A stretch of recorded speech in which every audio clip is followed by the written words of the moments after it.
ప్రభుత్వానికి వచ్చే ఇన్కమ్ అంతా కూడా ఉద్యోగస్తులకే ఇవ్వాల్సి వస్తుంది అనేది దాదాపుగా 50% పైనే చూపిస్తున్నారు. ఉద్యోగులకి అయ్యి ఇవ్వకుండా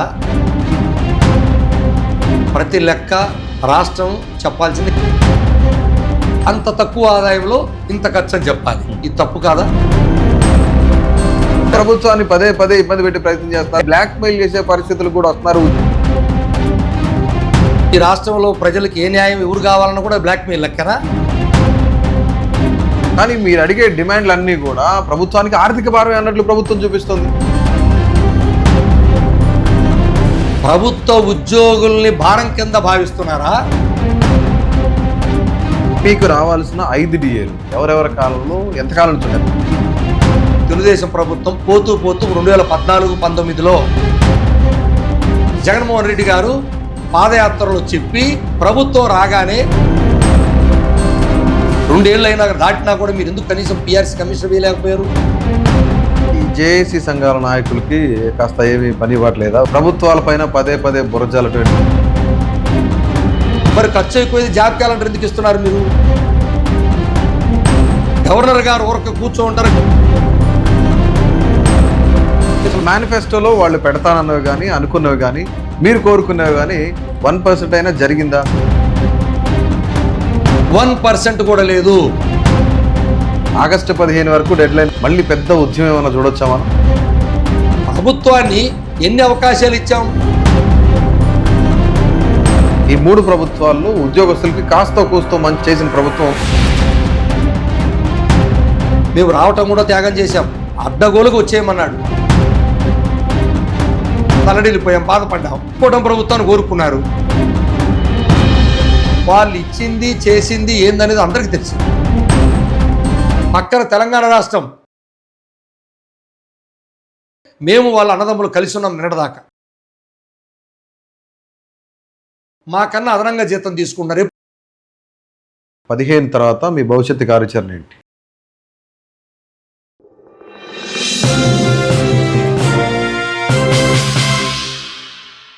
నమస్తే, వెల్కమ్ టు ఆంధ్రప్రభ.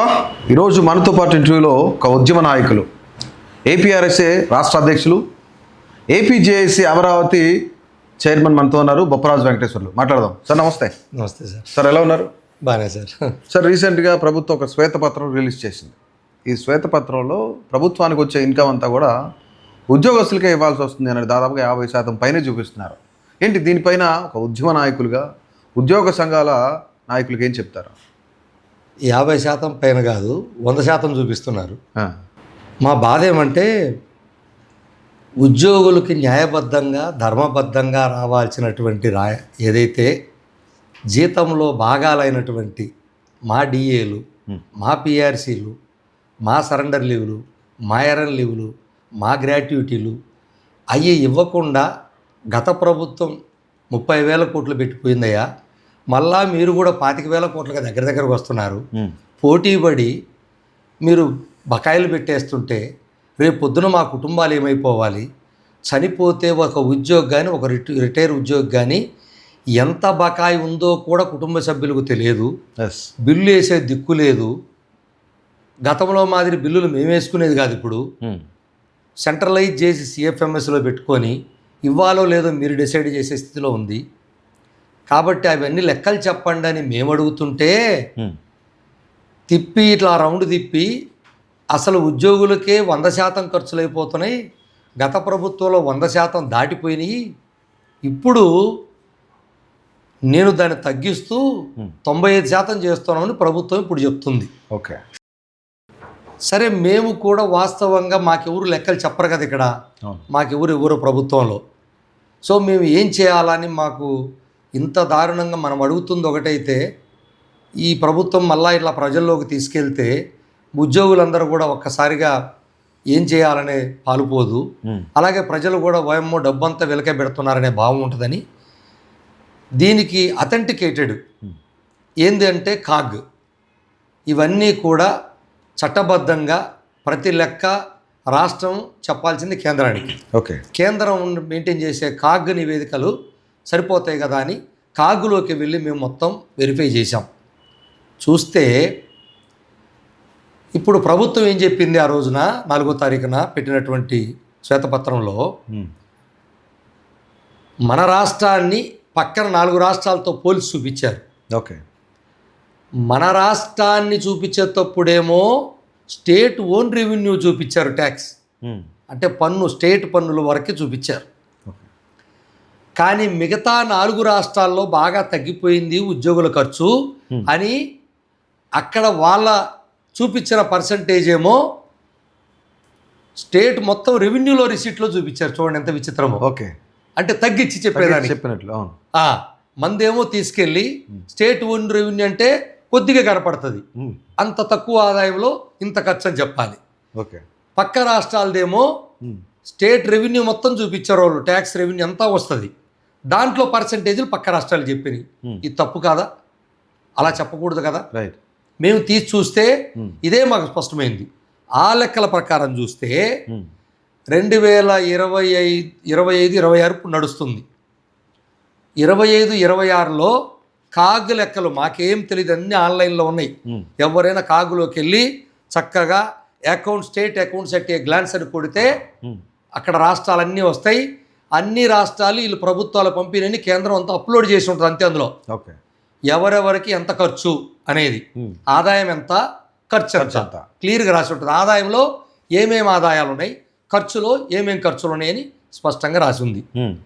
ఆ మొత్తం ఆదాయం అంటే స్టేట్లో ఎప్పుడు కూడా ఇతర రాష్ట్రాలు చూపించిందే కరెక్ట్, మీరు ప్రభుత్వం చూపించింది అదే కరెక్ట్.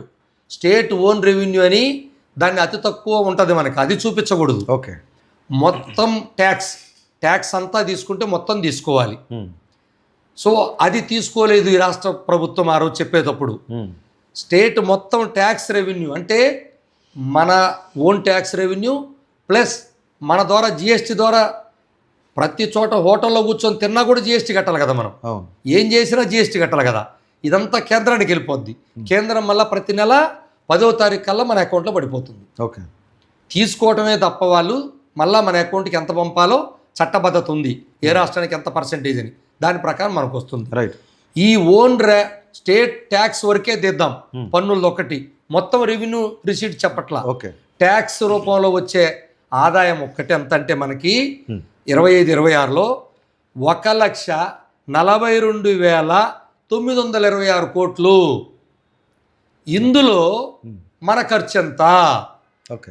మన ఖర్చు 84,841. ఇది మనకున్నటువంటి ఖర్చు. సార్ మీరు లెక్కలతో సహా చెప్తున్నారు. రాష్ట్ర ఉద్యోగుల తరఫున ఒక బాధ్యతాయుతమైన ప్లేస్లో మీరున్నారు, రాష్ట్రాన్ని ముందుకు నడిపే స్థాయిలో రాష్ట్ర ఉద్యోగులు కూడా ఉన్నారు. అదే ఆలోచనతో ఆర్థిక భారంతో కుంగిపోతున్న ప్రభుత్వాన్ని పదే పదే ఇబ్బంది పెడుతున్నారు అనేది ఒక చర్చ జరుగుతుంది. అంటే ప్రభుత్వం పైన మీకు కూడా ఒక బాధ్యత ఉంది కదా? 100% ఉంది. మరి ఎందుకు ప్రభుత్వాన్ని పదే పదే ఇబ్బంది పెట్టి ప్రయత్నం చేస్తారు? ఇంకా ఈవెన్ బ్లాక్ మెయిల్ చేసే పరిస్థితులు కూడా వస్తున్నారు ఉద్యోగులు అని చెప్పేసి చాలా మంది కొన్ని మాటలు మాట్లాడుకున్నారు. ఇది చర్చ జరుగుతుంది. అంటే మీరు ఏదైనా న్యాయం అడిగితే బ్లాక్ మెయిల్ అని పేరు పెట్టుకున్నారంటే ఇప్పుడు ఈ రాష్ట్రంలో ప్రజలకు ఏ న్యాయం ఎవరు కావాలన్నా కూడా బ్లాక్ మెయిల్ లెక్కనా? లేదు. మీరు కేంద్రాన్ని అడిగితే బ్లాక్ మెయిల్ లెక్కనా? తప్పది. న్యాయం అడిగితే బ్లాక్ మెయిల్ కాదు అది. ఓకే. లేదు మేము అడిగింది అన్యాయం అయితే మేము చట్టానికి లోబడి ఉంటాం కదా, మేము మా మీద ఏ చర్యలు తీసుకోవచ్చు కదా, తీసుకోండి. మీ కాగు లెక్కలు తప్పైతే చెప్పండి. కానీ ప్రభుత్వానికి కూడా ఆర్థిక వెసులుబాటు ఉండాలి కదా. గత 5 ఏళ్ళు విధ్వంసం జరిగిందని ఇప్పుడు వచ్చిన కూటమి చెప్తుంది. కానీ అసలు డబ్బులే లేవు, డబ్బులంతా ఖర్చు పెట్టేశారని చెప్పేసి చెప్తుంది ప్రభుత్వం. మేము ఒక్కటే చెప్తున్నాం ప్రభుత్వానికి, మీ వెసులుబాటులు, మీ ఆర్థిక పరిస్థితులు పాలకులు చూసుకోవాల్సిన పని అది. రైట్. మేము కాదు. ఉద్యోగులు మేము సర్వీస్ చేయడానికి వచ్చాం, కేవలం మేము కూలీలం మాత్రమే. మీరు పాలకులు. మేము కూలీకి వచ్చాం, పని చేస్తున్నాం. మా పని చేసిన దానికి డబ్బులు న్యాయబద్ధంగా మేము అడుగుతున్నాం. మేము పాలకులం అయితే మీరు చెప్పిన దాంట్లో మేముంటే మేము చెప్తాం సమాధానం. మేము ఆ స్థానంలో లేము, మీరు ఆ స్థానంలో ఉన్నారు. పాలకులుగా మాకు సమాధానం చెప్పాలి. ప్రజలకేం చెప్పాలి, ప్రజల్లో భాగమే నాకేం చెప్పాలి. మొదటిగా ప్రభుత్వంలో నేను ఉన్నాను కాబట్టి నాకు బాధ్యత ఉంది, మీరు చెప్పాలి. నేననేది 100% అని ప్రజలకు ఎలా చెప్తారు మీరు? మేము చెబుతున్నాం మీ కాగు లెక్కల్ని, ఇది 100% కాదు. మొత్తం ట్యాక్స్లో మిగతా రాష్ట్రాలను ఏ విధంగా అయితే ప్రభుత్వం ఆ రోజు చూపించిందో 4 రాష్ట్రాల ఖర్చులో మంది కూడా తెలంగాణతో పోల్చుకుంటే తెలంగాణ 40% ఖర్చు అని చెప్పారు. నేను కూడా చెప్తున్నాను అదే నిష్పత్తిలో. ఏ నిష్పత్తి? మేము విడిపోయింది 58-42. 42% వాళ్ళు, 58% మా జనాభా. ఆ నిష్పత్తిలోనే నా ఖర్చు కేవలం ఇక్కడ చాలా స్పష్టంగా 58%. ఇంకా తక్కువ ఉంటుంది దానికన్నా లెక్కలు తీస్తే. కాబట్టి కరెక్ట్గానే ఉంది ఖర్చు, ఎక్కడ ఎక్కువ లేదు. ఇంకొక ప్రశ్న కూడా వేస్తున్నాం. మొత్తం ఖర్చు ఎంత? మీరు రాష్ట్రం మొత్తం ఖర్చు పెట్టేది ఎంత? ఖర్చులో నా ఖర్చు ఎంత? ఇంట్లో ఏమని అడుగుతాం మనం? మీ మొత్తం ఖర్చు 100 రూపాయల పిల్లలకు మనం ఎంత ఖర్చు పెడుతున్నామో లెక్క చూస్తాం. లేదా వైద్యానికి ఎంత ఖర్చు పెడుతున్నాం మొత్తం ఖర్చులు అని చెప్తాం. మొత్తం ఖర్చులోనే చెప్తాం, మొత్తం ఆదాయంలోనే చెప్తాం. మీరేం చేశారు? ప్రభుత్వం మొత్తం ఆదాయం మొత్తం ఆదాయంలో ఎంతో చెప్పట్లేదు, మొత్తం ఖర్చులో ఎంతో చెప్పట్లేదు. ఇది తప్పు కాదా అని అడుగుతున్నాను. మీ డిమాండ్లో న్యాయం ఉందని మీరు ఎట్లయితే అంటున్నారో, కానీ మీరు అడిగే డిమాండ్లు అన్నీ కూడా ప్రభుత్వానికి ఆర్థిక భారం అన్నట్లు ప్రభుత్వం చూపిస్తుంది. ప్రభుత్వ ఉద్యోగుల్ని భారం కింద భావిస్తున్నారా, బాధ్యత కింద భావిస్తున్నారా? బాధ్యత. పాలకులు మీరు, బాధ్యత ఉంది. ఉద్యోగాలు మేము కావాలని రాలేదు. ఉద్యోగాలు మీరు నోటిఫికేషన్ ఇస్తే మేము వచ్చాం, చట్టబద్ధంగా వచ్చాం. ఎప్పుడు ఎవరు అవసరమైతే వాళ్ళని పెడతారు. 1986లో మండలాల ఫార్మేషన్ వచ్చింది ఈ రాష్ట్రంలో ఎన్టీఆర్ ప్రభుత్వం ఉన్నప్పుడు. మండలాలకు ఉద్యోగులు పెరగాలన్నారు. మేమందరం నోటిఫికేషన్ ఇస్తే ఏపీపీఎస్ ద్వారా వచ్చాం. గత ప్రభుత్వం సచివాలయాలు గ్రామ స్థాయిలో పెట్టాలి, గ్రామాల్ని గ్రామ పాలన తేవాలనుకున్నారు. 150,000 మంది తీసుకొచ్చుకున్నారు. లక్షల మంది ఉద్యోగాలు రాస్తే 1,000 మంది ఉద్యోగాలకు వస్తాం పోటీపడి. అది మేము వచ్చినటువంటి విధానం. అంతే తప్ప ఈరోజు నాకు ఉద్యోగం కావాలంటే ఉద్యోగాలు ఇచ్చేస్తారా? మీకు సడన్గా మీరు వచ్చి ఒక ఉద్యోగం అడుగుతారు, ప్రభుత్వాలు ఇస్తారా? మీరు ట్రై చేయండి. మరి ఎందుకు ఇస్తారు? ఎవరు ఇస్తారు? ఇప్పుడు నోటిఫికేషన్లు, ఇప్పుడు మీరు ఉద్యోగాలు ఇస్తామంటున్నారు, జాబ్ క్యాలెండర్లు. మరి మీరు ఎందుకు ఇస్తున్నారు? గతంలో తప్పు చేశారు, 100% ఉంది, నేను తగ్గిస్తూ వస్తున్నాను అంటున్నారు కదా. ఏం తగ్గిస్తూ వస్తున్నారు మీరు? మీరు తగ్గించబల్లే. ప్రతి సంవత్సరం రిటైర్మెంట్లు 2024 నుంచి మొదలైన ఈ ప్రభుత్వం వచ్చిన నుంచి 13,643 మంది 2024 రిటైర్ అయ్యారు. ఎందుకంటే అప్పుడు 62 ఏళ్ళు పెంచారు. అప్పుడు దాకా ఈ బాధ లేదు. రిటైర్మెంట్లు 2025లో 13,583 మంది, 2020 ఈ సంవత్సరం 14,095 మంది రిటైర్ అవుతున్నారు. రానున్న 5 ఏళ్లలో 140,000 మంది రిటైర్ అవుతున్నారు ఉద్యోగులు. దీన్ని బట్టి తగ్గుతుంది తప్ప నువ్వు తగ్గించేదంటే మా బిల్లులు ఎగ్గొడితే తగ్గించినట్ట, మా ఎగ్గొట్టి ఇవ్వకుండా ఉంటే తగ్గించినట్ట. తప్పది. మీకు రావాల్సిన 5 డిఏలు ఎవరెవరి కాలంలో ఎంతకాలం నుంచి ఉన్నాయి? అసలు ఈ డిఏలు ఎందుకు రావట్లేదు? అసలు ఎక్కడ ప్రాబ్లం వస్తుంది? డిఏలు కేంద్ర ప్రభుత్వం ఇవ్వగానే రాష్ట్ర ప్రభుత్వం వెంటనే డిఏ ఇవ్వాలి. డిఏ అంటే ధరలకు అనుగుణంగా ఎప్పటికప్పుడు మార్పులు చేర్పులు పెరుగుతాయి, తగ్గుతాయి. దానికి తగ్గట్టు ఇస్తే ఒకరోజు 3% ఉంటుంది, ఒక్కోసారి 2% ఉంటుంది, ఒక్కోసారి 1% కూడా ఉంటుంది. కాబట్టి దానికి అనుగుణంగా కేంద్రం ఇవ్వగానే ₹1.96 లెక్క కట్టి ఇక్కడ ఇవ్వాలి రాష్ట్రాలు. గత 10 ఏళ్ల వరకు బాగానే ఉంది. 2017 దాకా, 2016-17 దాకా డిఏలు అప్డేట్కి వచ్చాయి. ఎప్పుడైతే 2017-18 అంటే 1/7/2018 ఇప్పుడున్న ప్రభుత్వం ఆ రోజు పోతూ అక్కడి నుంచి బ్రేక్ ఇచ్చింది. ఆ బ్రేక్ కొనసాగుతానే ఉంది. గత ప్రభుత్వ హయాంలో మొత్తం డిఏలు అరియర్స్ రావాల్సిందే. సో ఇప్పుడు పిఆర్సీ కూడా ఆలస్యం అవుతూ వస్తుంది. ఇంతకుముందు జగన్మోహన్ రెడ్డి గారి ప్రభుత్వం దాదాపుగా ఏదైతే పిఆర్సీ ఉందో దాని గురించి ఒక అనౌన్స్మెంట్ చేసింది. ఎన్నికల్లో కూడా మేనిఫెస్టోని రిలీజ్ చేసింది. మీది కూడా ప్రధానంగా పెట్టారు. కానీ ఎప్పుడైతే వాళ్ళు ఆలస్యం చేశారో అప్పుడు దాదాపుగా లక్షల మంది రోడ్లపైకి వచ్చిన పరిస్థితి కూడా ఉంది. ఒక పెద్ద ఉద్యమం జరిగింది దాని గురించి. సో ఈ ప్రభుత్వం కూడా ఆలస్యం చేస్తూనే వస్తుంది. ఎందుకు అసలు?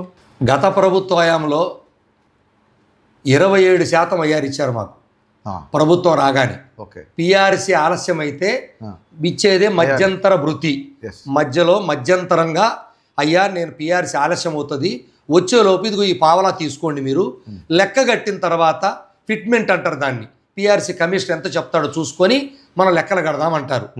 గతంలో ఇదే గౌరవ ముఖ్యమంత్రి గారు ఇప్పుడు ఉన్నటువంటి ప్రభుత్వమే, తెలుగుదేశం ప్రభుత్వం పోతూ 2014-19లో పోతూ 20% ఐఆర్ ఇస్తానని చెప్పి వీరు జీవో ఇచ్చారు. కాదు నేను 27% ఇస్తానని జగన్మోహన్ రెడ్డి గారు పాదయాత్రలో చెప్పి ప్రభుత్వం రాగానే 27% 2 సంవత్సరాల పాటు ఐఆర్ ఇచ్చారు మాకు. కానీ ఫిట్మెంట్లో మాత్రం 23% తగ్గించారే తప్ప 27% ఐఆర్ ఇచ్చారు. కాబట్టి ఐఆర్ తీసుకున్నాం. ఫిట్మెంటు ఫైనల్ చేయకుండా కనీసం పిఆర్సి నివేదిక రాకుండా ఆలస్యం చేస్తుంటే ఆనాడు చెప్పి చూసి కరోనాతో ఉంది కాబట్టి ప్రభుత్వం 2 సంవత్సరాల టైం ఇచ్చాం. అప్పుడు కూడా కరోనాతో ఉండబట్టి, కరోనా విలవిల్లాడింది భారతదేశం కాదు ప్రపంచం అంతా, అందువల్ల మేము అంత టైం ఇచ్చాం. ఇప్పుడు ఏముంది, ఇప్పుడు ఏం ఇబ్బందులు, ఏం గందరగోళాలు ఉన్నాయి? ఇప్పుడు 2 ఏళ్ళు అయినా దాటినా కూడా మీరు ఎందుకు కనీసం పిఆర్సీ కమిషనర్ వేయలేకపోయారు? కమిషనర్ నియామకం అనేది మీ బాధ్యతే కదా, పిఆర్సీ వేయాలనేది కూడా మీ బాధ్యతే కదా. లేదంటే లేదని చెప్పండి పిలిచి, మేము వెయ్యము, మేము చెయ్యము, మేము ఇవ్వమని చెప్పారా? చెప్పట్లేదు కదా. ఇస్తాం, వెసులుబాటు. ఎప్పుడు అది మా వెసులుబాటు వచ్చినప్పుడు అంటే ఎట్లా? దానికి అర్థం ఉండాలి కదా. ఉద్యోగస్తులను కూడా రాజకీయంగా వాడుకుంటున్నారు. వీళ్ళకి ఇవ్వాల్సిన ఏవైతే కొన్ని అలవెన్స్లు కానీ ఏదైనా సరే వీటన్నిటిని కూడా రాజకీయబద్ధంగా వాడుకుంటున్నారు ఉద్యోగస్తులు అని చెప్పేసి ఒక చర్చ తెరపైకి వచ్చింది. నిజంగా దీనికి మీరు ఏకీభవిస్తారా? అది చాలా అసంబద్ధమైనటువంటి మాట. ఎందుకంటే ఉద్యోగులు వారి న్యాయమైనటువంటి సమస్యల పరిష్కారం కోసమే వస్తారు. రైట్. ఏదైతే రాజకీయంగా ఎవరన్నా మాట్లాడితే వాళ్ళ గురించి నాకు తెలియదు, కానీ ఏపీజేఎస్ అమరావతి మాత్రం ఆ ప్రభుత్వంలో ఒంటరిగా ఏదైతే 92 రోజుల ఉద్యమం ఒంటరిగా పోరాటం చేసి జరిగిన చర్చలు ఏదైతే మేము ఒప్పందాలు అమలు చేయకపోతే 92 రోజులు ఏకదాటిగా మార్చి 8 నుంచి మళ్ళా మే దాకా ఎండలో ఉద్యమం చేసిన చరిత్ర ఏపీజేఎస్ అమరావతి. ఆనాడు కూడా ఉద్యమం చేసి సాధించుకున్నాం, ఏ సంఘాలు రాకపోయినా. ఇప్పుడు కూడా ఏపీజేఎస్ అమరావతి ఇదే ఉద్యోగుల కోసం పోరాటాన్ని గలమెత్తి మొట్టమొదట మేము ఉద్యమానికి వెళ్తున్నామని చెప్పని మీరు మాకు చెప్పే దిక్కే లేరు ఇక్కడ ప్రభుత్వంలో, అందరి చుట్టూ తిరిగాము అని ఉద్యమాన్ని మొదలుపెట్టి పోయిన నెల 12వ తారీఖు శ్రీకాకుళంలో మొట్టమొదటి ప్రాంతీయ సదస్సును మొదలుపెట్టబోతే, కాదు మీరు చర్చలకు రండి, ప్రభుత్వం సానుకూలంగా ఉంది, మీ సమస్యలు పరిష్కరిస్తామని 2 రోజుల ముందే 12 అంటే 10వ తారీఖే పిలిపించారు మమ్మల్ని. పిలిచి 10వ తారీఖు 11వ తారీఖు 2 రోజులు మాతో చర్చలు చేశారు. మేమయ్యా మాతో చర్చలు ఓకే, మీరు మాట్లాడారు, ఇది అందరి సమక్షంలో జాయింట్ స్టాఫ్ కౌన్సిల్ పిలిచి మాట్లాడండి, అన్ని ఉద్యోగ సంఘాలను పిలవమని చెబితే 22వ తారీఖు పోయిన నెల చర్చలు చేశారు. దాదాపుగా ప్రతి అంశాన్ని 5 గంటల పాటు 4 మంత్రులు 10 మంది స్పెషల్ చీఫ్ సెక్రటరీలు సమావేశంలో కూర్చొని ఏం తేల్చారు? ఒక్క అంశం ఫైనల్ చేశారా? పిఆర్సీ కమిషన్ సంగతి చెప్పారా? గతంలో మాకు రావాల్సిన లెక్కలు ఎంత రావాలో కనీసం మీరు ఇచ్చారా? లేదు మీరు ఐఆర్ ఎంత ఇస్తారో చెప్పగలిగారా? లేదు మీరేమన్నా రిటైర్డ్ అయినటువంటి వాళ్ళ అడిషనల్ క్వాంటమ్ ఆఫ్ పెన్షన్లకు సంబంధించి ఫైనల్ చేశారా? సిపిఎస్ డిఎల్ చెప్పారా? సిపిఎస్ చెప్పారా? ఏ అంశాన్ని చెప్పలేకపోయారు. రైట్, పర్వాలేదు, మేము ప్రభుత్వంలో గౌరవ ముఖ్యమంత్రి గారి దృష్టికి తీసుకెళ్లి మళ్ళా మిమ్మల్ని వెంటనే పిలుస్తామన్నారు. 1 రోజు 2 రోజులో 3 రోజులో పర్వాలేదు, 3 వారాలు అయింది. ఇప్పటికి 3 వారాలు అయింది. ఎవరికి సమానం చెప్పాలి? ఇది నిజంగా ప్రభుత్వ నిర్లక్ష్యమా, లేదంటే కావాలనే ఉద్యోగస్తులు కొంచెం మభ్యపెట్టే ప్రయత్నం చేస్తున్నారా? ప్రభుత్వం నిర్లక్ష్యం చేస్తుంది, మభ్యపెడుతుంది. మభ్యపెట్టేది 2 చేస్తూనే మరలా తప్పుడు సమాచారాన్ని ప్రజలకు చేరవేసేదానికి 4వ తారీఖు చర్చలకు పిలుస్తారని మేము ఎదురు చూస్తుంటే సడన్గా వచ్చి 100% ఉద్యోగులకు పోతుందని చెప్పడాన్ని మేమేమని తీసుకోవాలి? దేనికి సంకేతం అది? అంటే అసలు పూర్తిగా ఇవ్వకుండా చేద్దామనా, లేకపోతే ప్రజలను మా మీద రెచ్చగొడదామనా, ఏంటది? మేము అందుకని అదే ప్రజలకు మేము చెప్తాం. ఓకే, మేము చెబుతాం, మేము ప్రజల్లో భాగమే కదా, మేము బయట వాళ్ళం కాదు కదా, ఏం ఇతర రాక్షస పాలన వచ్చిన వాళ్ళం కాదు మేమేమి. సో మేము చెబుతాం, అయ్యా ఇదిగో ఈ విధమైనటువంటి ఒక రాష్ట్రంలో మాకు మొత్తం ఖర్చులో అన్నా మా ఖర్చు ఎంతో చెప్పాలి, మొత్తం ఆదాయంలో మా ఖర్చు ఎంతో చెప్పాలి. అలా కాకుండా కేవలం ఓన్ ట్యాక్స్ రెవెన్యూని ఒక్క పాయింట్ తీసుకొని దాంట్లో చెప్పడం కాదు. మొత్తం ట్యాక్స్లో ఖర్చులో చూస్తే 37% మాది, 37%. ఇది ఒక రోజు కాదు, 30 ఏళ్ళ నుంచి వెనక్కి తీసినా ఇంతే. ఓకే, ఏం పెరగదు తగ్గదు, ఇంకా తగ్గిపోతుంది. ఇప్పుడు గత ప్రభుత్వ హయాంలో ఎక్కువ ఉన్న ఇంకా ఎక్కువ ఉంది. ఎందుకని? ఇప్పుడు రిటైర్మెంట్లు మొదలైనవి. అతి త్వరలో 4 ఏళ్లలోనే 1,00,000 మంది పైచులకు 1,43,000 రిటైర్ అవుతున్నారు. అంటే సగానికి పడిపోద్ది కదా, పెన్షనే కదా వాళ్ళకి వస్తుంది. ఇంకా 4-5 ఏళ్ల తర్వాత ఇంకా పాత పెంచిన వాళ్ళు ఎవరు లేరు, కొత్త పెంచిన వాళ్ళకి అసలు పెన్షనే లేదు. ఇంతవరకు తేల్చలేదు ఇది ప్రభుత్వం. ఇవన్నీ కూడా నేను అడుగుతుంది కూడా కేవలం మాకు ప్రభుత్వం, కూటమి ప్రభుత్వం హామీలు ఏదైతే మేనిఫెస్టోలో పెట్టారో అయ్యే చెప్పానండి. నేను ఇప్పుడు నాకు అన్ని వాట్సాప్లో ఏమొస్తున్నాయి, ఆయన మీటింగులో చెప్పిన మాటలు నాకు పెడుతున్నారు.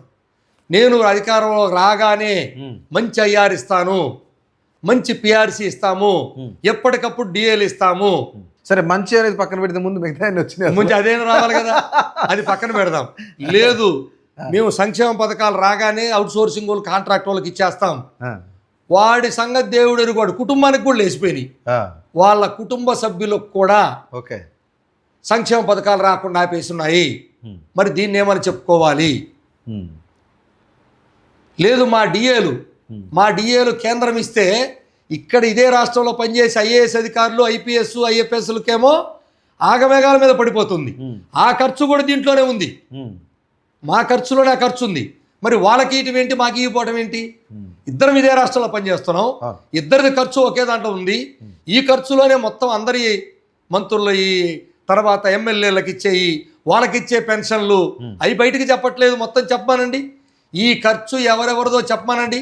ఇందులో కన్సల్టెంట్లు ఉన్నారు, నామినేటెడ్ వాళ్ళు ఉన్నారు. ఇంకా చెప్తాం, రాబోయే రోజుల్లో ఉధృతమైనప్పుడు ఇంకా ఏమేమి ఉన్నాయో చెబుతాం. బట్ అది రాజకీయం, మీరు ఉద్యోగం, మాది ఉద్యోగం. అంతే. అంటే ఇప్పుడు ముఖ్యంగా ఇప్పుడు మీరు ఇందాక ఒక మాట అన్నారు, ప్రజల్లో మేము కూడా భాగమే కదా, ప్రజలతో మేము మాట్లాడతాం, ప్రజలకు తెలియజేస్తున్నారు. కానీ ఆల్రెడీ ప్రభుత్వం శ్వేతపత్రం రిలీజ్ చేయడంతో మీ పైన ఒక అభద్రతా భావం వచ్చింది. ఖర్చు అంతా వీళ్ళే పెడుతున్నారు, డబ్బులన్నీ వీళ్ళే తినేస్తారని ప్రజలు అనుకుంటున్నారు అనేది మీ నాయకులు కానీ మీ ఉద్యోగస్తులు కానీ కొంత బాధపడుతున్న పరిస్థితి. వాళ్ళు ఆపోతున్నారు కూడా. ఎలా చూడొచ్చు దీని అసలు? అందుకనే కదా మేము కూడా చెప్తున్నాము. ఇప్పుడు మొన్న మేము చెప్పేదాకా ఎవరికి తెలియదు కదా. అవును, మొన్నటి వరకు 100% అంటే అందరం నేను కూడా ఏమోలే మొత్తం మనకే పోతుందేమో అనుకున్నాను. మేము ఎప్పుడైతే మా మీద తప్పుడు ప్రచారాలు వెళ్తున్నాయో అసలు దీని మీద మనసు పెడదాము, ఉద్యోగులకి రేపు భవిష్యత్తులో ఉద్యోగుల మీద ఇది శాశ్వత ముద్ర పడుతుంది, మేము ఉన్నంతకాలం ఎలాగైంది, రేపు మా ముందు తరం వాళ్ళకి మేము చెప్పాలి, ముందు తరం వాళ్ళకి అన్యాయం జరగకూడదు, ఏ ప్రభుత్వాలు వచ్చినా ఎవరైనా మా మీద చెప్తున్నారని కష్టపడి 10 రోజుల పాటు ఇదే పనిలో ఉన్నాం. ఉండి లెక్కలు తీసాం. ఇప్పుడు ఎంత లెక్కలైనా చెప్తాం, మీకు ఏ లెక్కలైనా చెబుతాం. అన్నీ చూసాం. చూస్తే దారుణంగా మీరు ట్యాక్స్లో మొత్తం లెక్కేస్తే ఇది మనకిచ్చే ట్యాక్స్ ఒక్కటి కడదాం, మిగతా టోటల్ రిసీట్స్లో కూడా వెళ్ళను. ఒక్క ట్యాక్స్ మీద వేస్తే మనము ఇది చాలా స్పష్టంగా ఉంది చూడండి. ఇందులో 2026, 25-26 చూస్తే ట్యాక్స్ మీద వేస్తే 59%. ఓకే, 59% ట్యాక్స్లో వేస్తే, ట్యాక్స్ కాకుండా మొత్తం రెవెన్యూ అంతే కదా, ఆదాయం మొత్తం చూపించాలి కదా. మొత్తం ఆదాయంలో ఇప్పుడు మా ఖర్చు అందరికి తెచ్చి మాకు చూపిస్తున్నావుగా, మరి ఆదాయం కూడా అందరిది చూపించాలి కదా. నువ్వు అందరిది చూపిస్తే 47%. ఇది లెక్క. అంటే ఎట్టి పరిస్థితుల్లో 50% దాటట్లేదు. తెలంగాణతో 44% అని చెప్తున్నావు కదా, అది కూడా టోటల్ ట్యాక్స్ తీసుకొని చెప్పావు. మేము లెక్కలు కట్టాము. కాగులు అన్ని రాష్ట్రాలు ఉన్నాయి, అన్ని రాష్ట్రాలు తీసాము, మేము అన్ని రాష్ట్రాలు వేసాము. ఇక్కడ చాలా స్పష్టంగా అన్ని రాష్ట్రాలు ఉన్నాయి చూడు, వాళ్ళు చూపించిన రాష్ట్రాలు ఇక్కడ వేసాం. ఈ రాష్ట్రాల ఖర్చులు అవే. వాళ్ళకేమో టోటల్ ట్యాక్స్ రూపంలో వచ్చింది చూపించటం ఏంటి, మన రాష్ట్రానికి వచ్చేసరికి ఓన్ రియాక్షన్ రెవెన్యూ చూపించడం ఏంటి? కాబట్టే ఇప్పుడు ప్రజలకి, మా ఉద్యోగులకు అర్థమయ్యేటట్టే చెప్తున్నాం, మన ఖర్చు అనేది ఉద్యోగులకు దోచిపెట్టడం అనేది కరెక్ట్ కాదు. ఈ జేఏసీ సంఘాల నాయకులకి కాస్త ఏమీ పని ఇవ్వట్లేదా? ఉద్యోగాలు చేస్తున్నారు, జీతం వస్తుంది, వాళ్ళ ఖర్చులన్నీ వెళ్ళిపోతున్నాయి.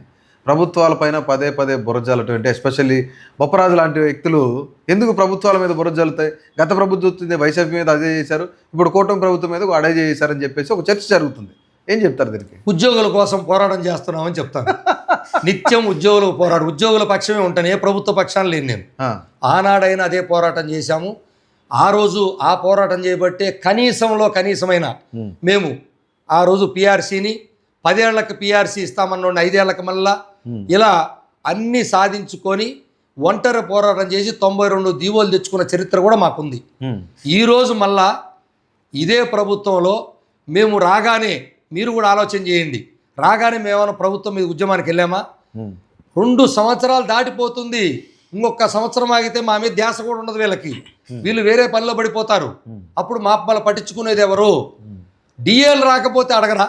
కనీసం ధరలకు అనుగుణంగా ఇచ్చే డిఏ ఇదే రాష్ట్రంలో ఐఏఎస్లకు వాళ్ళందరికీ మీరు వేస్తున్నారు కదా, కింది ఉద్యోగులకు ఎందుకు అన్యాయం చేస్తున్నారు అడుగుతున్నాం మేము. మాకెందుకు వేయకూడదు? 5 డిఏలా 12% డిఏలు ఈరోజు రావాలండి 100కి 12 రూపాయలు. ఎన్ని వేల కోట్లు అవుతుంది అది? సరెండర్ లీవ్లు ఎన్ని వేల కోట్లు ఉంది. పోలీసులు కనీసం పాపం వాళ్ళు చేసే డ్యూటీ ఎవరు చేయలేరు. అవును. దారుణమైన డ్యూటీలు. పోతే వెళ్ళిపోతే 20 రోజులు 30 రోజులు ఎక్కడెక్కడ తిరుగుతారో తెలియదు. వాళ్ళ సరెండర్ లీవ్లు మాకన్నా ఎక్కువ ఇస్తారు. వాళ్ళకి 3 సరెండర్ లీవ్లు వస్తాయి, నెలకు 2 సరెండర్ లీవ్లు. వాళ్ళకి లేదు, ఏమీ లేవు. టీఏలు 16 టీఏలు పెండింగ్. వాళ్ళు టీఏ బిల్లు కూడా లేదండి. వాడు సొంత డబ్బులు పెట్టుకొని పోతాడా? జీతం ఇయ్యు, మానసిక ఒత్తిడి ఉంది. ఒక పక్క ఒక పనిని 4 పనిని ఒకడే చేస్తున్నాడు, ఆ ఒత్తిడి భరిస్తున్నాం. ఆర్థిక ఒత్తిడిని భరించి ఆ మనిషి ఉద్యోగం చేయాలా లేదా? మేము మా కుటుంబాలు సంతోషంగా ఉండేటట్టు చేయటం ప్రభుత్వం బాధ్యత కాదా? అది కూడా ఉచితాలు వద్దు, బోనసులు వద్దు, మా జీతంలో రావాల్సిన లెక్కలే మేము అడుగుతున్నాం. ₹1 మాకు అదనం వద్దు. ఎక్కువ కూడా మాకేం బోనసులు అడిగితే కదా ఏమయ్యా రాష్ట్రం అలాడిపోతుందో చెప్తానికి. రాష్ట్రము 2,26,వేల కోట్లు ఖర్చు పెడుతుంది. 2,26,వేల కోట్లు ఖర్చు పెడుతుంది. నాకు మా ఉద్యోగులు మొత్తానికి అంటే ఇప్పుడున్న పాలకులతో సహా వాళ్ళందరికీ పెట్టే ఖర్చు అంతా కలిపితే 84,000 కోట్లు. ఎంత అది? అంతే అంతే. మరి ఇది ఒకవేళ పెరుగుతుందా తగ్గుతుందా అని చూసుకోవాల్సిన బాధ్యత ఎవరిది? పాలకులది. ఉద్యోగాలు ఎవరన్నా కావాలని రారు కదా, నోటిఫికేషన్ ఇస్తేనే వస్తారు ఎవరైనా. మరి ఇప్పుడు మీరు డిఎస్సి జరిపారు, మరి ఖర్చు ఎక్కువైపోతే డిఎస్సి ఎందుకు చేశారు అని అడగొచ్చా? నేను అడగకూడదు. ఎందుకంటే నా ఉద్యోగులు నా తమ్ముళ్ళు రావాలి భవిష్యత్తు అనాలనుకుంటాను. లేదు, ఇప్పుడు జాబ్ క్యాలెండర్ ఇస్తున్నారు, రేపు ఇవ్వబోతున్నాం అన్నారు. మరి ఖర్చు ఎక్కువైతే జాబ్ క్యాలెండర్ ఎందుకు ఇస్తున్నారు మీరు? అంటే అవసరము. ప్రజలకి సంక్షేమ పథకాలు, అభివృద్ధి పథకాలు లేదా విద్యా వైద్యం అందాలంటే అనివార్యంగా ఉద్యోగులు ఉండాలి. పాలకులు ఎందుకున్నారంటే కుదురుతుందా? లేదు. గవర్నర్ గారు ఊరక కూర్చోంటారు, గవర్నర్ గారు ఉండాలంటే గవర్నర్ ఉండాలి. గవర్నర్ పదవి అంతే, ఆయన ఆఫీస్ అది గొప్ప, అది ఉండాలి. మీరందరూ ఎందుకు పెరిగారు? ఎమ్మెల్యేలు ఎమ్మెల్సీలు వీళ్ళందరూ ఖర్చు అవసరం అంటే ఉండాలి. అది ప్రజాస్వామ్యం. ప్రజాస్వామ్యంలో వాళ్ళు ఉండాలి, ప్రజాస్వామ్యంలో ఉద్యోగులు ఉండాలి. లేకపోతే ప్రజాస్వామ్యం ఎట్లా నడుస్తుంది? కాబట్టి వాళ్ళ వల్ల పెరిగింది వీళ్ళ వల్ల పెరిగిందంటే అది తప్పించుకునేదానికి చెప్పే మాటలు తప్ప బాధ్యతాయుతమైన మాటలు కాదు. ఉద్యోగస్తులతో పెట్టుకుంటే ప్రభుత్వాలే కూలిపోతాయి అనేది ఎప్పటి నుంచో వస్తున్న ఒక చర్చ. అది నిజం, వాస్తవం. అంటే గత ప్రభుత్వంలో ఒక తీవ్రమైన ఉద్యమం చేశారు. ఆ ఉద్యమానికి ప్రభుత్వం భయపడింది. డెఫినెట్లీ ఇది అవునన్నా కాదన్నా అందరికీ తెలిసిన విషయం. ఉద్యోగస్తుల దృష్టిలో కూడా, మైండ్లో కూడా ఇదే ఉంది. సో ఈ ప్రభుత్వ హయాంలో కూడా అలాంటి ఉద్యమం ఏమైనా వస్తుందా? ఉద్యమం చేయాలని ఏ ఉద్యోగి ఏ నాయకుడు కోరుకోడు. ఎందుకంటే ఉద్యోగులకి న్యాయమైనటువంటి వాటిల్లో ప్రభుత్వంతో చర్చలు చేసుకొని వాళ్ళకి భారం పడకుండా, మాకు ఎక్కువ అన్యాయం జరగకుండా ఇద్దరిని సయోధ్యగా తీసుకెళ్తూ చేసే ప్రక్రియ కాబట్టే 2.5 సంవత్సరాలుగా మేము కూడా ఓపికగానే ప్రభుత్వానికి సహకరించాం. ఇప్పుడే గందరగోళాలు ఏమి లేవు, గతంలో ఉన్నటువంటి కరోనాలు ఏమి లేవు. అయినా కానీ 2 సంవత్సరాలు దాటి ఇచ్చామా లేదా? ఇది న్యాయంగా మేము ఉన్నామా లేదా? ఇంకా మేము ఇట్లాగే ఉంటే ఉద్యోగుల నుంచి ఇప్పుడు మీరు చూడండి, మీరు ఇప్పుడు లైవ్లు పెడతారు కదా, మీరు మాట్లాడతారు కదా, మీ కింద కామెంట్ బాక్స్లో చూడండి ఒకసారి. ఏరా బొప్పరాజు, నువ్వు ఈ బొప్పిగా ఎంతకాలం ఉద్యమం చేస్తావురా? రేపు చేస్తావా లేదా? ఇప్పటికైనా మానేస్తావా లేదా? ప్రభుత్వం దగ్గర సూట్ కేసులు తీసుకున్నావా? ఎమ్మెల్సీ పోస్ట్ కోసం పోతున్నావా అని నన్ను కామెంట్ చేస్తున్నారా లేదా? అంటే ఉద్యోగుల్లో నేను వాళ్ళకి సమానం చెప్పాలా లేదా? నా బాధ్యత, వాళ్ళ ఆతృతలో తప్పు లేదు. నా బాధ్యతని నిర్వర్తించాలి లేదా? నేను నా బాధ్యతని నిర్వర్తిస్తున్నాను. అది కూడా ప్రభుత్వానికి సఫిషియెంట్గా ఎంత సమయం వేళ అంత సమయం ఇచ్చాము. మేము అడిగే తప్పు అయితే మీరు మాట్లాడే తప్పు, మీకు డిఏలు రావాల్సిన అవసరం, ఇవ్వాల్సిన అవసరం లేదు. డిఏలు ఒక్క పెండింగ్ లేదు. పాత ప్రభుత్వం గత ప్రభుత్వంలో మాకు పెట్టిన 28 కోట్ల అబద్ధం లేదు. మీకు పిఆర్సీ కమిషన్ వేసే ఉన్నాను, ఆయన నివేదిక కొత్త ఉంది అని చెప్పమనండి. లేదు, మేము చెప్పేది ఎంప్లాయీస్ హెల్త్ స్కీము 60 రోజుల్లో గౌరవ ముఖ్యమంత్రి గారు స్వయంగా 60 రోజుల్లోనే దీన్ని మొత్తం శుద్ధి చేయండి అని 18/10/2025 ఆయనతో స్వయంగా జరిగిన మీటింగ్లో చెప్పటం, మరుసటి రోజు జీవో కూడా ఇచ్చారు. ఆ జీవో ఏమన్నా అమలైందా? 60 రోజులు అయిందా? లేదు. సిపిఎస్ జిపిఎస్ ఆమోదయోగ్యం, ఉద్యోగులకు ఆమోదయోగ్యమైనటువంటి పరిష్కారం కనుక్కుందామన్నారు. దాని మీద ఏమైనా చర్చలు చేశారా? ఏమైనా జరిగిందా? రిటైర్డ్ ఎంప్లాయీస్ ఎవరైతే అడిషనల్ క్వాంటమ్ ఆఫ్ పెన్షన్, అదనపు పెన్షన్ అంటారు, మీరు ఇదే తెలుగుదేశం ప్రభుత్వం ఉన్నప్పుడు 10% 70 ఏళ్ళు బతుకుంటే ఇచ్చారు, 75 ఏళ్ళు బతికితేనేమో 15% ఇచ్చారు. దాన్ని గత ప్రభుత్వం 7%కి 10ని 7కి 15కి 12కి తగ్గించింది, 3% తగ్గించింది. ప్రభుత్వం రాగానే ఇస్తామన్నారు, వాళ్ళ కోసం ఒక కార్పొరేషన్ పెడతా అన్నారు, మేనిఫెస్టోలో పెట్టారా? ఇవన్నీ మేము అబద్ధాలు చెప్తే మీరు చెప్పేదని అబద్ధాలని చెప్పి బయటకు వచ్చి చెప్పమనండి, మాకే అభ్యంతరం లేదు. అసలు మేనిఫెస్టోలో వాళ్ళు పెడతానన్నవి కానీ అనుకున్నవి కానీ మీరు కోరుకున్నవి కానీ 1% అయినా జరిగిందా? అసలు 1% కూడా లేదు. ఈరోజు ప్రభుత్వం ఏదైతే లెక్కలు చెప్పిందో ఆ లెక్కలు ఇచ్చింది మీకేమని, మేము 30,000 కోట్లు 30,849 కోట్లు మేము చెల్లించామన్నారు. 30,000 కోట్లు ఏం చెల్లించామన్నారు? గ్రాట్యుటీ కింద రాశారు, ఏమిటియో కూడా చాలా చక్కగా చెప్పారు వాళ్ళే ఇరుక్కొని. సిపిఎస్ కంట్రిబ్యూషను, ప్రావిడెంట్ ఫండ్ అంటే జిపిఎఫ్, ఏపీజీఎల్ఐ, మెడికల్ రీయింబర్స్మెంట్. ఇందులో గ్రాట్యుటీ ఒక్కటి తప్ప, గ్రాట్యుటీ అంటే ఇది ప్రభుత్వం బాధ్యత ఎవరికి ఇస్తుంది?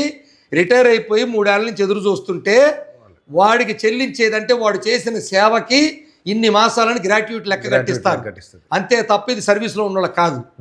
సో అది తప్ప మిగతా 4 కూడా మేము దాచుకున్న డబ్బులు ప్రభుత్వం దగ్గర, అవి ఒకసారి ఇచ్చేసినట్టు లెక్కలు చూపించారు. ఎట్లా ఇచ్చేసారంటారేమో, ఒక నెల జీతం నాకు 1,50,000, 1,50,000 జీపీఎఫ్ 20,000 కడతా, అలాగే ఏపీజేఎల్ 2,000 కడతా, సిపిఎస్ కంట్రిబ్యూషన్ 2,000 కడతా, మెడికల్ మెడికల్ కోసం దీన్ని ఈహెచ్ఎస్ కోసం కటింగ్ కడతా. ఇవన్నీ ప్రభుత్వం దగ్గర దాచిపెట్టి ఎంత తీసుకుంటా నేను? నెట్ గ్రాసు 1,50,000, నెట్ ₹1,00,000 తీసుకుంటా. 50,000 దాచిపెట్టుకున్నా. ఏందది? నా బ్యాంక్, అది నా ట్రస్టీ, దాని దగ్గర దాచుకున్నా రిటైర్ అయ్యేటప్పుడు అన్ని తీసుకోవడానికి. ఇప్పుడు నువ్వేం చెప్పావు? అప్పుడు డిడక్ట్ అయింది కదా, అన్ని నాయే కదా అయ్యి, మళ్ళా ఇచ్చారని చూపిస్తున్నావు ఇందులో. నేను అడగగానే ఇచ్చేసేయాలి. రైట్. చివరిగా ఒకే ఒక మాట చెప్పండి. ఆగస్టు 15 వరకు డెడ్ లైన్ ఏదో ఇచ్చినట్టున్నారు. ఆగస్టు 15 తర్వాత ఏపీ జేఏసీ ఏదైతే అమరావతి మళ్ళీ పెద్ద ఉద్యమం ఏమైనా చూడొచ్చా మనం? మాకైతే ఉద్దేశపూర్వకంగా చేయాలని అయితే లేదు. రైట్. 15 అనేది డెడ్ లైన్ కూడా కాదు. 15వ తారీఖు మేము దాకా వేచి ఉంటాము. 15 తర్వాత ఏ క్షణమైన సమావేశం మళ్ళీ వెయ్యాలి. ఎందుకంటే మాకు బైలాస్ ఉన్నాయి, మాకు కొన్ని పద్ధతులు ఉన్నాయి. మీకు ఎలా ప్రభుత్వానికి పద్ధతులు ఉంటాయో సంఘాలకి ప్రజాస్వామ్యంలో అన్నిటికీ ప్రభుత్వమే నిర్దేశించింది. 3 నెలలకు ఒకసారి సమావేశాలు పెట్టుకోవాలి. ప్రభుత్వమే కదా నాకు ఓడి ఇచ్చింది, ప్రభుత్వమే కదా మాకు వెసులుబాటు ఇచ్చింది. సంఘాలు పెట్టుకోమంది ప్రజాస్వామ్యంలో భాగమే కదా.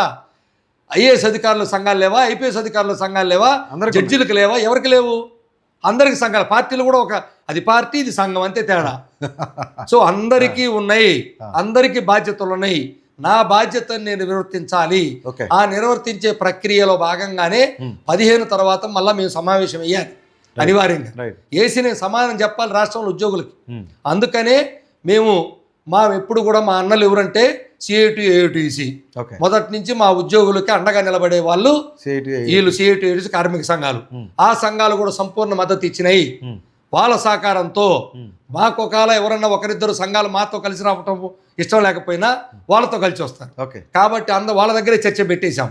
అందరం కలుస్తాము, అందరం కలిసి ఐక్య ఉద్యమానికే ముందుకెళ్తాం. అంతదాకా దానివల్ల ప్రజలకి నష్టం, ప్రభుత్వానికి ఇబ్బంది, ప్రజలకు అసౌకర్యం కలుగుతుంది. దీనికన్నిటి కారణం ఎవరు? ఉద్యోగులు కాదు, పాలకులే, ప్రభుత్వమే. ప్రభుత్వాన్ని ఎన్ని అవకాశాలు ఇచ్చాం? ఉద్యమానికి వెళ్తుంటే వెనక్కి పిలిచింది ఎవరు? చర్చలు చేసింది ఎవరు? నేను వెనక్కి రాకుండా సమావేశాలు కొనసాగించి ఉద్యమానికి ముందుకెళ్ళుంటే తప్పు నాది. మీరు పిలవగానే గౌరవంగా వచ్చి మేము చర్చలు చేశాం. 4 మంత్రులు చేసిన చర్చలు అబద్ధమా? 10 మంది స్పెషల్ చీఫ్ సెక్రటరీలు కూర్చున్న అబద్ధమా?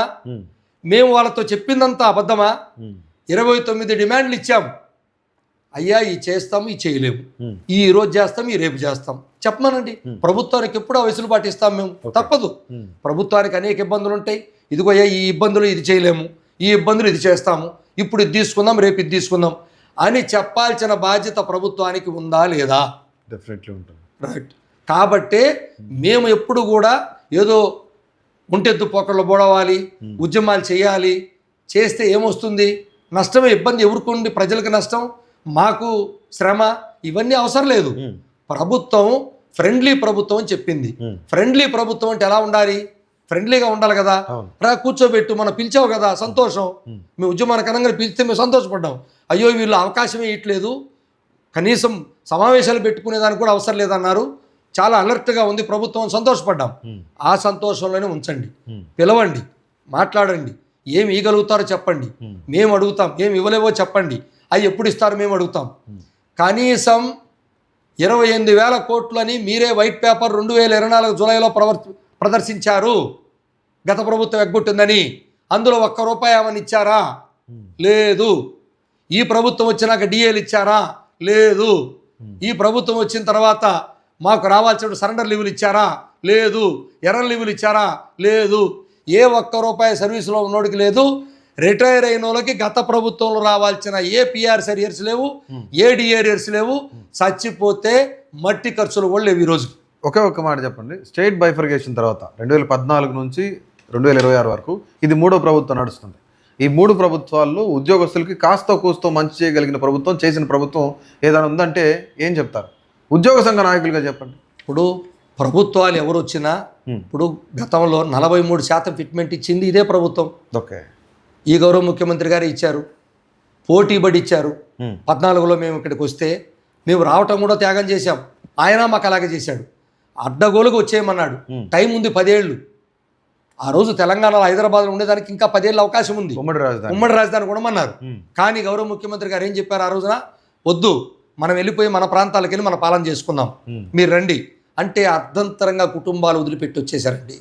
అర్ధంతరంగా భార్య బిడ్డలను వదిలిపెట్టి ఒంటరిగా వచ్చి ఇక్కడ ఏమీ లేదు రాజధానిలో 50,000 ఎకరాలు మంచినీళ్ళు ఇచ్చేవాడు కూడా లేకపోతే భూసేకరణ చేసింది ఇదే ఉద్యోగులా కాదా? మళ్ళా ఇప్పుడు 50,000 ఎకరాలను పెడితే భూసేకరణ చేస్తున్న ఉద్యోగులా కాదా? ఉద్యోగులు లేకుండా ఏం చేస్తారు వాళ్ళు? ఉద్యోగులు ఉండాల్సిందే కదా. కంపల్సరీ. మేము త్యాగం చేశాము, మీరు కూడా దానికి తగ్గట్టుగానే మాకు పోటీపడి 42% తెలంగాణ గౌరవ ముఖ్యమంత్రి ఇస్తే మా ముఖ్యమంత్రి గారు మాకు ఆ రోజు 43% ఫిట్మెంట్ ఇచ్చాడు, మేము సంతోషపడ్డాం.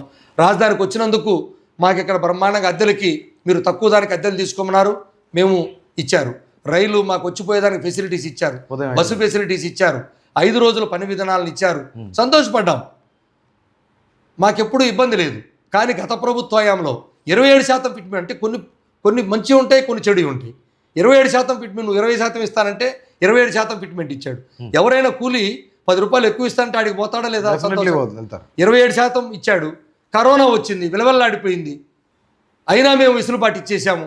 వాళ్ళు మాకు ఫిట్మెంట్ తగ్గించారు, అల్లాడిపోయాము, తల్లడిల్లిపోయాం, బాధపడ్డాం. కూటమి ప్రభుత్వాన్ని కోరుకున్నారు, మరి వచ్చింది ఇచ్చింది ఏది? అసలు మా జీతాల్లో 1వ తారీఖు జీతం ఇస్తే గొప్ప అంటే వాళ్ళు ఇవ్వలేదు కాబట్టి మేము చేస్తున్నాం. వాళ్ళు ఇచ్చింది చేసింది ఏందనేది అందరికీ తెలుస్తుంది, మీరేమి ఇచ్చింది అందరికీ తెలుసు. కాబట్టి మేము ప్రభుత్వ ఉద్యోగులకు కోరుకునేది, మేము చేసిన పనికి తగిన ఫలితమే అడుగుతున్నాము. ₹1 అదనంగా కానీ ఉచితంగా కానీ బోనస్గా కానీ మేము అడగట్లేదు. మా జీతాలు ఇన్ని వేల కోట్లు పెండింగ్ ఉన్నాయంటే మేము ఏమేమి త్యాగం చేయాలి? మీకు లెక్కలు చెప్పమనంటాం తప్ప. మా దాంట్లో పే స్లిప్పులు ఇవ్వమంటున్నాం. నేను చచ్చిపోతానండి, ఏం తీసుకొని వెళ్ళి అడగాలి నా కుటుంబ సభ్యులు? ఏ పేపర్ తీసుకొని వెళ్ళాలి? ఒక బాండ్ ఇవ్వు, అయ్యా పిఆర్సీ అరియర్సు నీకు ఇదిగో 10,000 రావాలి, లేకపోతే ₹1,00,000 రావాలి, నువ్వు చచ్చిపోయేటప్పుడు ఇస్తానంటావో, రిటైర్ నాకు ఇస్తావంటావు, రాసివ్వు, చర్చలు చేయి. ఏమీ లేదండి. డిఆర్ఆర్స్ ఎవరు ఇస్తారు? 10,000 కోట్లు డిఆర్ఆర్స్ ఉన్నాయి, ఎవరు ఇవ్వాలి మరి? 2018 నుంచి డిఆర్ఆర్స్ లేవు సార్ ఇప్పటి వరకు కూడా. 10 ఏళ్ళు డిఆర్ఆర్స్ ఉంటే, డిఆర్ఆర్స్ అంటే ఇదంతా ఏదో దోచిపెట్టేది కాదు, జీతంలో భాగం. రైట్. చివరిగా భవిష్యత్తు కార్యాచరణ ఏంటి? మీ ఉద్యోగస్తులకు కానీ ప్రభుత్వానికి కానీ ఏం చెప్తున్నారు?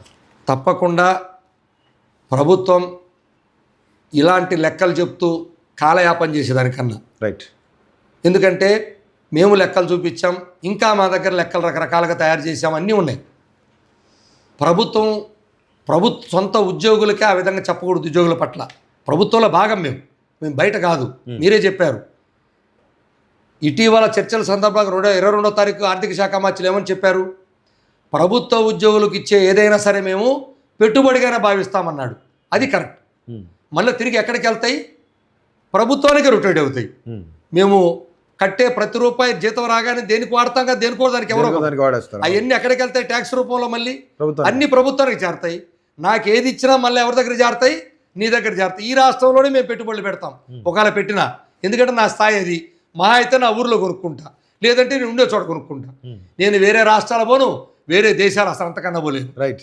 కాబట్టి ఉద్యోగులు ఏమి చేసినా కేవలం తన కుటుంబం సంతోషంగా ఉండాలని చేస్తాడు. తద్వారా ఈ రాష్ట్ర ప్రజలకు మీరు ఇచ్చే సంక్షేమ పథకాలు, అభివృద్ధి పథకాలు, మీరు చేసే కార్యక్రమాలని నేరుగా తీసుకెళ్లేటువంటి ఉద్యోగ వర్గాన్ని, మీ బిడ్డల్ని జాగ్రత్తగా వాళ్ళకి రావాల్సినవి లెక్కలు చెప్పే ప్రక్రియ కానీ, పిఆర్సీ కమిషనరు పైసా ఖర్చు లేని కమిషన్ ఎందుకు నియమించట్లేదని అనుమానం వస్తుంది. అసలు మానేస్తారా? పిఆర్సీ ఇవ్వరా? అసలు పోయినసారి ఆయన రివర్స్ ఇస్తే అసలు ఆయన ఎత్తేస్తాడని అనుకుంటున్నారు అందరూ. సో ఇవన్నీ పోవాలి. అయ్యారు పక్కన తెలంగాణ రాష్ట్రం 3 సంవత్సరం 1/10/2023 నుంచి ఐఆర్ తీసుకుంటున్నారు పక్కన తెలంగాణ ఉద్యోగులు. మేము వాళ్ళతోనే పోల్చుకుంటాం, ఎందుకంటే మేము వాళ్ళ అన్నదమ్ములు కలిసి ఉన్నాం నిన్నటిదాకా, ఒకటే రాష్ట్రంగా ఉన్నాం, ప్రతిదీ పోల్చుకుంటాం. అలాగే పోయిన ప్రభుత్వం 30% ఫిట్మెంట్ ఇచ్చింది వాళ్ళకి, మాకు 23%, అంటే 7% ఎక్కువ ఉంది వాళ్ళకి. అక్కడ 7%, ఇప్పుడు ఇస్తున్నటువంటి 5% అయ్యారు. మళ్ళా తెలంగాణ ఇంక్రిమెంటు కలిపి ఎంత అయిందండి? దాదాపు 13-14% మాకన్నా అదనంగా జీతం తీసుకుంటున్నారు. ఎప్పటి నుంచి? గత 4 ఏళ్ల నుంచి. మరి మేమేమైపోవాలి? మేమేం తప్పు చేశాము? కాబట్టి ఇటు రిటైర్ ఉద్యోగులు అదే పరిస్థితి, ఉద్యోగులు అదే పరిస్థితి, కాంట్రాక్ట్ ఉద్యోగుల పరిస్థితి అదే. కాంట్రాక్ట్ ఉద్యోగుల్ని గత ప్రభుత్వం 20 మందిని చేసి 80 మందిని వదిలిపెట్టేశారు. వాళ్ళని పూర్తి చేయాలి కదా. కొద్దిమంది ఏమో రెగ్యులర్ అయ్యారు, కొద్దిమంది ఏమో బయట ఉన్నారు. వీడు చచ్చిపోతే ఇప్పుడు రెగ్యులర్ కానోడు ఏ బెనిఫిట్ రాదు. కానీ ఎవరైతే తోటితో చేరినటువంటి వాళ్ళు ఒక శాఖలో, కేవలం వైద్య శాఖలో మాత్రం రెగ్యులర్ చేశారు, మిగతా విద్యాశాఖ వదిలిపెట్టేశారు. మెజారిటీ కూడా తిరగట్టరు. మరి అది ఎందుకు పూర్తి చేయలేకపోతున్నారు? అవుట్సోర్సింగ్ ఉద్యోగులకు మరి సంక్షేమ పథకాలు ఇస్తామని మీరే చెప్పారు కదా, వాళ్ళకి వచ్చే జీతం ఎంత? రెగ్యులర్ ఉద్యోగాలు రిటైర్ అయిపోతే అవుట్సోర్సింగ్ తప్ప రెగ్యులర్ ఉద్యోగుల నియామకాలు చేయట్లేదు కింది స్థాయిలో. కేవలం గ్రూప్ 1, గ్రూప్ 2 ఉద్యోగులనే రిక్రూట్మెంట్ చేస్తున్నారు ఇల్లు, అంటే 10ల సంఖ్యలో. కింది స్థాయిలో ఉద్యోగాలు లేవు. మరి వాళ్ళ బతుకులు ఏమయ్యాలి? వాళ్ళు ఎవరు? నా బిడ్డలే, మా తమ్ముళ్ళే, వేరే వాళ్ళు బయట వాళ్ళు కాదు. మరి వాళ్ళకి అన్యాయం జరుగుతుంటే చూస్తూ ఉండాలా? వాళ్ళ జీతాలు పెరగొద్దా? కాబట్టి మీరు బాధ్యతగా తీసుకోండి, అంతేగాని దీన్ని భారంగా తీసుకోవద్దు. ఉద్యోగులు భారం కాదు, మీరు అవసరమని తీసుకున్నారు, తీసుకున్నప్పుడు వాళ్ళకి ఇవ్వండి. మీరు ఇప్పుడు రెగ్యులర్ ఉద్యోగాలు చేయట్లేదు, అవుట్సోర్సింగ్ ఇస్తున్నారు. అవుట్సోర్సింగ్ కాబట్టి వాళ్ళు జీతాలు 5 ఏళ్ళకి ఒకసారి పెంచమని ధర్మం కాదు అది? వాళ్ళకి తగ్గట్టే కదా పెంచుతున్నారు. రెగ్యులర్ ఉద్యోగుల ఖర్చు సగం పడిపోయింది కదా. ఇప్పుడు 1,43,000 మంది రిటైర్ అవుతారు కదా 4 ఏళ్లలో. ఖర్చు పడిపోదా? అలా తగ్గుతుంది ఖర్చు, అంతే తప్ప మనం ఉద్యోగులకు రావాల్సినవి ఇవ్వకుండా నేను ఖర్చు తగ్గించానంటే అది కరెక్ట్ కాదు. రైట్. ఇప్పుడు చివరిగా 15 తర్వాత మీ భవిష్యత్తు కార్యాచరణ ఏంటి? తప్పకుండా ఏపీజేఎస్ అమరావతి పక్షాన ఇప్పటికే ఉద్యమ కార్యాచరణని అమలు చేసే ప్రక్రియలో ఉండగానే ప్రభుత్వం చర్చలకు పిలిచింది, సంతోషపడ్డాం. 22వ తారీఖున అన్ని ఉద్యోగ సంఘాలతో జాయింట్ స్టాఫ్ కౌన్సిల్లో ఏదైతే చర్చలు జరిగినాయో ఈ అంశాల మీద 29 అంశాలని ఏపీజేఎస్ అమరావతి పక్షాన్ని ఇచ్చున్నాం. మిగిలిన ఉద్యోగ సంఘాలు కూడా అలాగే ఇచ్చినాయి. కాబట్టి ఈ చర్చలు గౌరవ మంత్రివర్యులు చేసిన తర్వాత అదే రోజు మరుసటి రోజు ఇస్తారనుకుంటాం. ఈ రోజు వరకు కూడా చర్చలు లేవు.